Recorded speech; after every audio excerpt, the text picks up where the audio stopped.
ሀይሚና ቡራን እንግዲህ በጉጉት እየጠበቅናቸው ነው ማለት ነው። እነሱ እንግዲህ በአንዳንድ ጥቅስ መጥተዋል።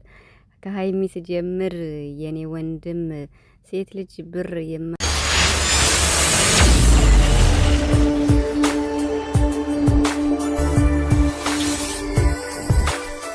የማትወደው ወርቅ ቤት ብቻ ነው ትላለች ማለት ነው። ብሩክ ደግሞ መራቅን የሚያስተምርክ በደንብ የቀረብከው ሰው ነው ይላል።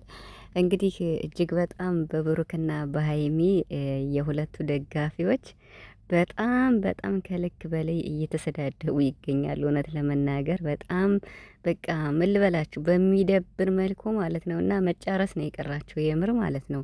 እኔ የምለው ለምንድን ነው የማትረጋጉ እንዴ? ምን ሆናችኋል? ሀይሚና ብሩክ ፕራንክ ሲሰሩ ወይም እንደዚህ አይነት ፈተና ሲገጥማቸው ለመጀመሪያ ጊዜ ነው እንዴ? ማለት ይሄ ፕራንክ ትንሽ ለየት ቢልም ከባለፈው እነሱ እኮ አሁን ታርቀው ይመጣሉ። ማለት የመታረቂያ ጊዜያቸው ቀን ሲደርስ ወይም ጊዜው ሲደርስ ዛሬ ወይ ከነገ ወዲያ ምናልባት ዛሬ ካለቀ ነገ ሊታረቁ ይችላል። እነ ፍፄ ስላሉ ወንድሞቹም ስላሉ ይታረቃሉ።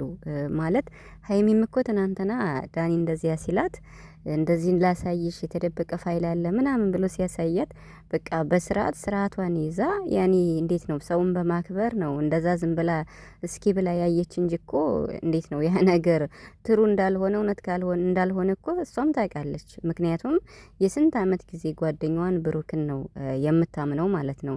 ብሩክ ወንድሟን፣ ብሩክ ጓደኛዋን፣ ብሩክ ሁሉ ነገሯን ማለት ነው። ያ ስላችሁ ብሩክ ለሀይሚ ሁሉ ነገሯ ነው። እንደ ወንድም፣ እንደ እህት፣ እንደ አባት፣ እንደ እናት፣ እንደ ፍቅረኛ ሁሉ ነገር ማለት ነው።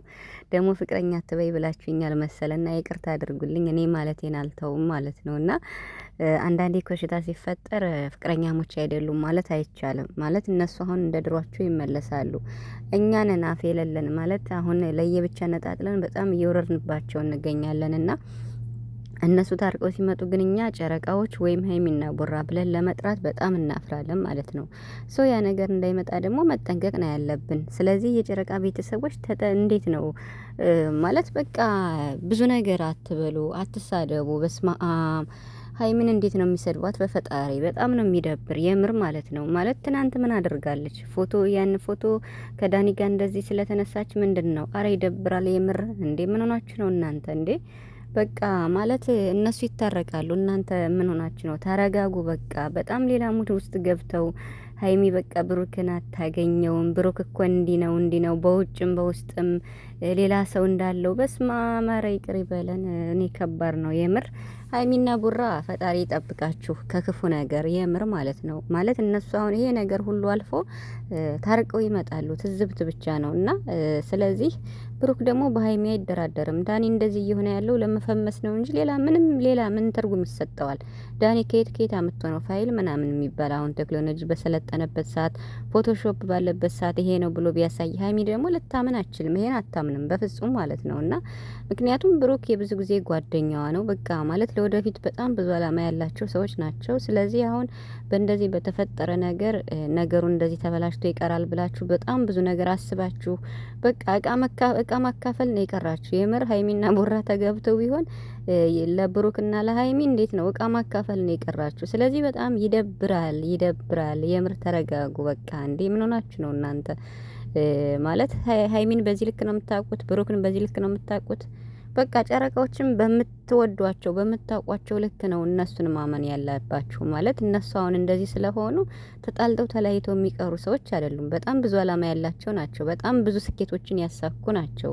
አሁንም ደግሞ ለወደፊቱም ይቀጥላሉ። ይሄ ነገር ደግሞ ለእነሱ ብቻ ሳይሆን ለእኛም ትምህርት ይሆናል ብዬ አስባለሁ። እና በቃ ማለት በእውነተኛ ፍቅር ብዙ ችግሮች እንደሚፈጠሩና እነዚያን ችግሮች ደግሞ አልፈው ተፈትነው እነሱ ጥሩ ደረጃ ይደርሳሉ። ከዚህ ደግሞ ሁላችንም ልንማር ይገባል ብዬ አስባለሁ። እና ብሩክ ደግሞ እጅግ በጣም ለሀይሚ ታማኝ ነው። ሀይሚ ደግሞ በጣም ታምነዋለች። በቃ ሀይሚ ሁሉን ሰው ታከብራለች፣ አክባሪ ናት።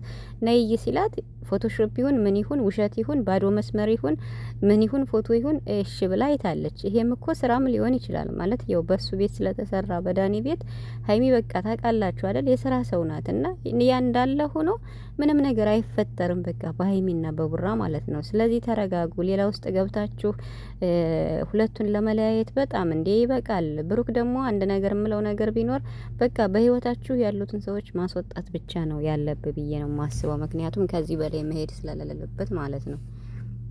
ስለዚህ ብሩክ ወንድማችን በቃ ሁሉንም ጥርግርግ አድርጋ አስወጥተህ ከሀይሚ ጋር ቀጥ